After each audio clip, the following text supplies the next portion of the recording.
sa travel authority ni Vice President Sara Duterte na na-cancel. May we just clarify the timeline kung kailan po siya nag-apply for a travel authority at kailan po niya ito kinancel? Ang nakita ko po na dokumento at naipasa ko sa inyo, na ibigay ang Travel Authority August 17. August 17, 12:41 p.m. natanggap ng DepEd ang patungkol sa, ng OVP. Natanggap ng OVP na yung Travel Authority na ibinigay sa kanya.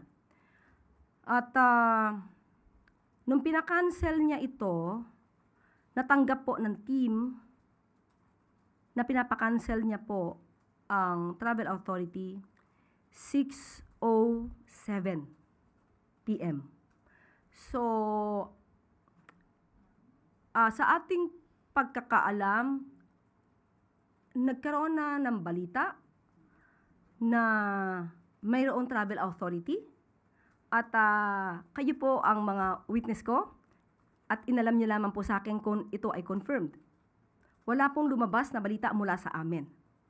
Tinanong niyo lamang kung confirmed po ang Travel Authority ng Vice Presidente at bilang tugon ay sinabi namin confirmed.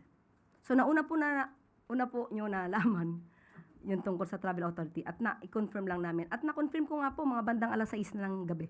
Pero mas may nauna po yata ang nakapag-confirm na bago ako.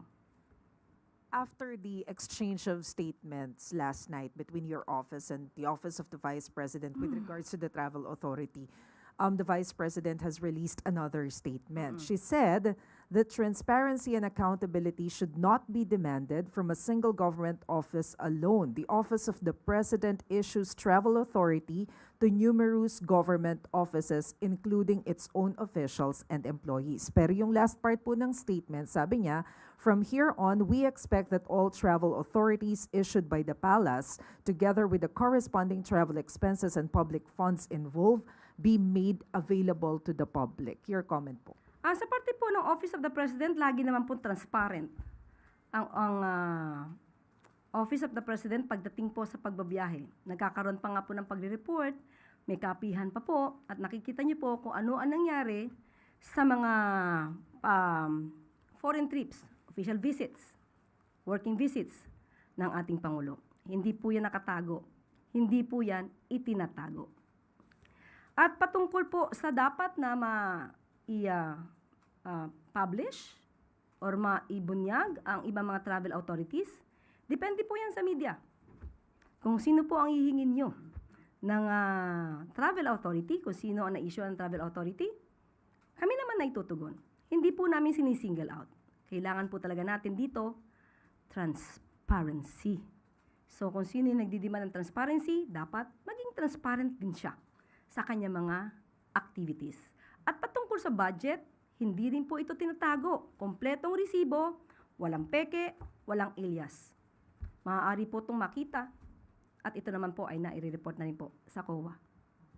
So, ma'am, just for future references, if kailangan ng details about the travel expenses or ng kahit na sinong government official, especially sa under Office of the President, paano po yung magiging proseso? Can ordinary people ask for details? Paano po? Depende po, ano bang purpose. At ito naman po ay naiuulat at hindi naman po ito itinatago.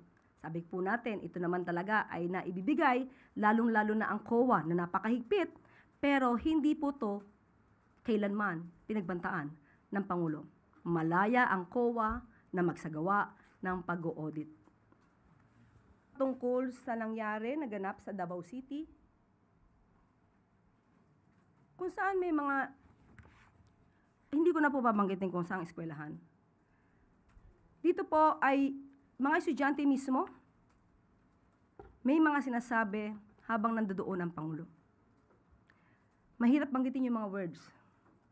Hindi katanggap-tanggap para mga kabataan ang magsalita ng ganito. So, ibibigay ko na lang siguro sa inyo kung ano yung mga sinabi nila. Yung isa nag-start sa letter B, yung isa nag-start sa letter Y, yung isa nag-start sa letter M and H. So, mga salitang hindi sana namumutawi sa ating mga kabataan. Ako mismo ang ugnayan kay Secretary Sani Angara patungkol po dito. At nung una po ay nagkaroon ng pag-deny ang pamunuan. Ngunit nung mas malalim na pag-iimbestiga, nalaman natin ang katotohanan patungkol sa mga ginawa ng mga estudyante. At isa pa po ito, maliban po dito, at ngayon po ito ay under investigation pa rin po. Isa po itong video. Isa po itong video na gawa ng isang guro. Di na po namin babanggitin kung sino po ito at kung anong paaralan. Dito po, mismong estudyante niya ang tinuruan niya ng mga salitang mapang-insulto. At ako rin po ang nakipag-ugnayan mismo kay Secretary Sani Angara upang ito ay ma-call out, malaman kung ang video na ito ay verified, kung totoo.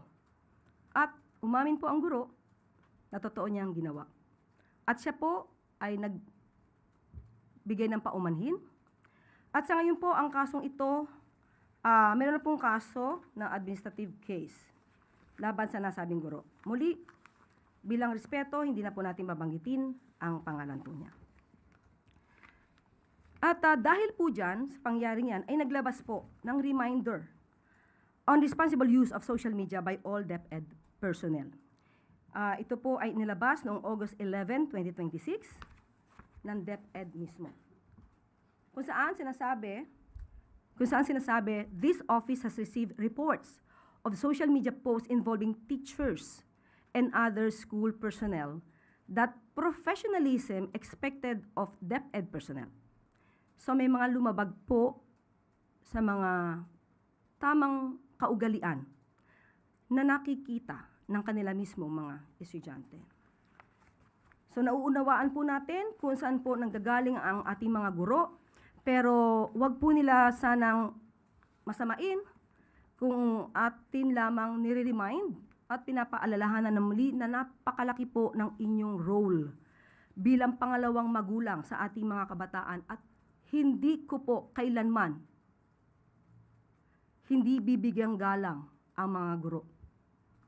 Dahil ang aking ina, hindi pa po ako pinapanganak, ay isang public school teacher sa Malolos, Marcelo H. Del Pilar High School. Hanggang siya ay namayapa, nanatili po siyang guro. So muli, nais lamang po nating ipakita sa mga guro na hindi po kayo lahat, hindi po kayo sinisisi. Ito ay pagpapaalala. At sa mga ganito po, kung meron po kayo nakikitang inyong mga kasamahan na maaaring lumalabag sa alintuntunin para sa mas magandang pagtuturo sa ating mga kabataan, ay kayo na po rin ang tumulong sa ating pamahalaan. At ito rin po ay makakatulong sa ating mga kabataan. Hindi po natin ito pwedeng hindi isang mga paaralan. So sa ganito po ay nais po nating sabihin sa ating mga guro, napakalaki po ng inyong mga katungkulan para sa paghubog na magandang kaugalian, magandang asal or magandang attitude sa ating mga kabataan. At sa ACT Teachers Party List, hindi po ito paninisi. Sana ilagay po natin sa tamang konteksto ang aking sinabi. Hindi ito pag-atake sa mga guro. So, simple lamang po, ang ating mga guro, maaari po nating turuan ang ating mga estudyante kung paano magbigay ng tamang pagpapahayag. Kung meron silang sasabihin against the government, karapatan po yan.